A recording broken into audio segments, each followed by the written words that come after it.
tegas TNI siap. Markasnya diserang tentara Israel.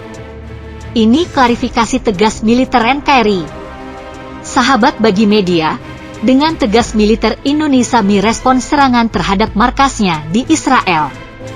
Di mana hal ini merespon, tersebar luas sebuah rekaman video yang menyebutkan sebuah mortir menghantam area markas pasukan PBB TNI di perbatasan Lebanon. Nah, terkait hal ini, pihak Puspen TNI atau Pusat Penerangan TNI pun akhirnya angkat bicara dengan tegas dan lugas. Nah, ini Israel ada saja markas TNI diserang.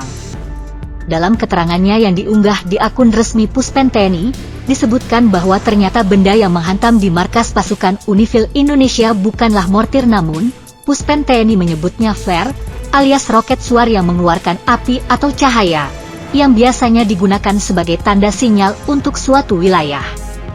Hal ini pun dinyatakan langsung oleh Kepala Pusat Penerangan TNI, Lakda TNI Julius Wijojono. Ia mengklarifikasi bahwa tidak benar jika yang menghujam di markas Unifil TNI adalah mortir.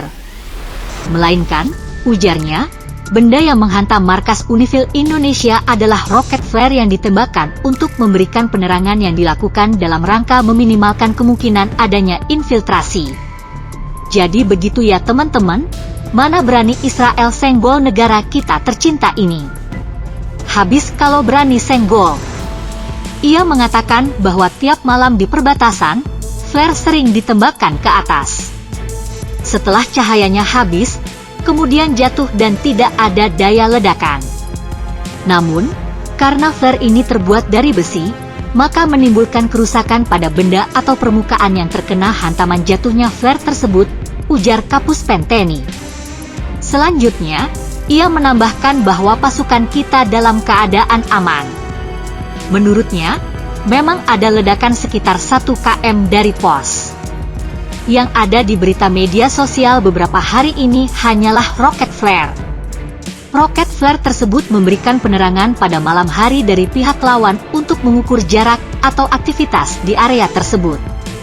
Jadi, bukan roket yang menyebabkan ledakan di area kita, ujar Kapuspen TNI. Nah, ini merupakan klarifikasi dari pihak TNI. Dalam berita yang beredar, ada 2 kejadian, satu yang meledak dan satu yang hampir di dekat markas TNI. Dan dalam video, terlihat sebelum terjadi hantaman, ada beberapa suara yang ditembakkan ke atas langit. Namun, saat suara itu masih menyala di langit, bunyi hantaman pun tiba-tiba terdengar di dekat markas. Beberapa orang terdengar panik, dan ada perintah untuk berlindung. Terkait situasi ini, disebutkan bahwa sejak tanggal 8 Oktober yang lalu, pasukan TNI yang tergabung dalam misi perdamaian PBB Unifil telah melaksanakan latihan khusus untuk evakuasi jika terjadi sesuatu yang tidak diinginkan.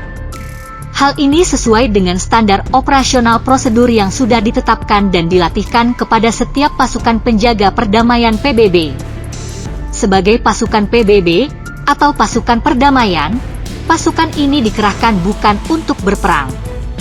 Mereka bertugas untuk menciptakan keamanan dan perdamaian di wilayah yang mereka tugas. Jika terjadi peperangan, mereka tidak bisa berpihak pada salah satu kubu. Dan jika tidak ada warga sipil yang harus diselamatkan, mereka harus mencari perlindungan dan evakuasi untuk menyelamatkan diri. Sahabat bagi-bagi, terakhir, mari kita doakan semoga ribuan pasukan TNI yang bergabung dalam misi perdamaian tidak terkena dampak dari pertarungan antara pasukan Israel dan Hizbullah di Lebanon. Merdekalah kita seutuhnya, merdeka!